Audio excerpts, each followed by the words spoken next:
Okay guys, here's some before and after. I cleaned up the little lip here. Cleaned it very lightly with emery paper.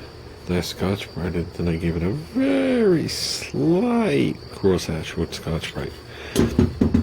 Here's the old clutch and drum.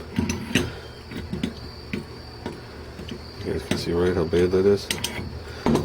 Here's the new bushing.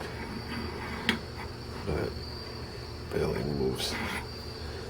So this clutch is, I think, $35 or $38 for a maxi torque, and then shipping. The bushing was $5 shipped for a maxi torque. I would think it was a piece of house plumbing, except for the fact I think it's brass or bronze. They said it smells like copper to me. So rest of the clutch looks intact. Looks intact, good enough. How's that sound? So let's get this piece out. Man, look how shot that is. So that's what happens when you keep driving through the dirt and the mud and the shit, and you never flush this out or lubricate it ever. So let's see if we get it out. Okay, I'm gonna press this from the inside out. I don't want to lay this on the table and start beating on it. It will bend this. So I found the socket. It splines right onto the teeth and lays flat on the hub. Okay, which is the strong part here. And I found this piece of aluminum.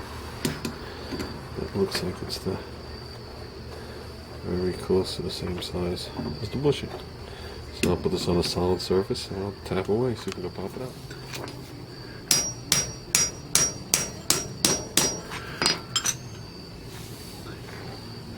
Man, old bushing should come out that easy. Got cracks in it.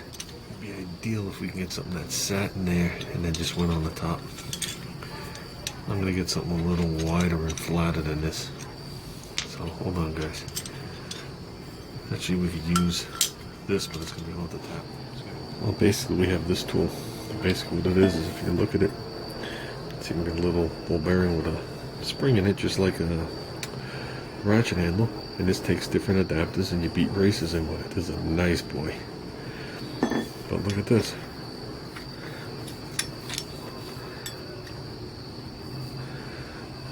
So, I'm not going to be able to get the whole thing in the shot, but I'll try my best. Just got to make sure. I'm actually just going to sand the edge of this very lightly. Real quick. Because if there's any kind of burr on it, I could just waste this thing. It's not expensive, but the guy only had 2 more of them. Sometimes money doesn't matter. There you go. Just make sure I got any kind of burr off it. I hate using something this big to start it.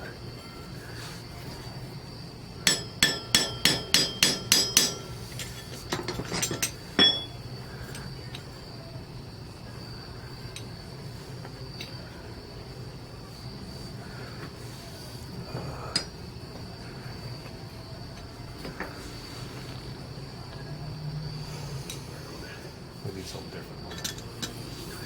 Make sure this thing is sitting in there square and flat, and don't gorilla it. I'd rather do this with a press, but I don't have my press here.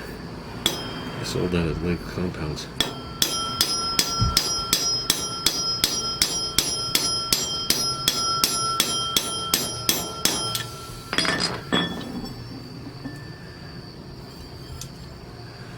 You know, it's sticking in here, and it's flush here.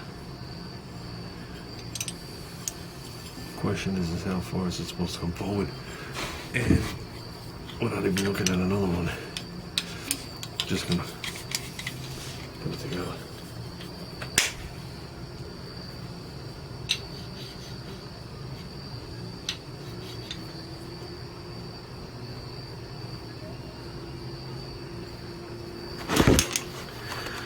And if you look down in the hole, I just have clearance. And if I leave this one flush right here, the snap ring will ride on the bell, on the hub, as well as the bushing. So that's the way it's supposed to be.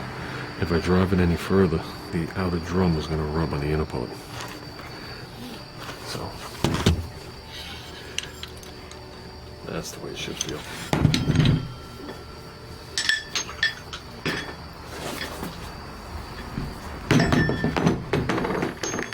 There you go. You see the snap ring on it? Now watch. Just a tad.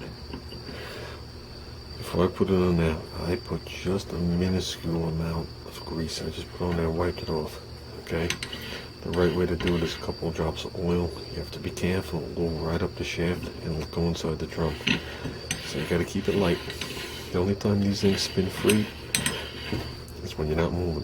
So once this clutch locks together, these don't do anything. This is all one unit. It spins as a unit.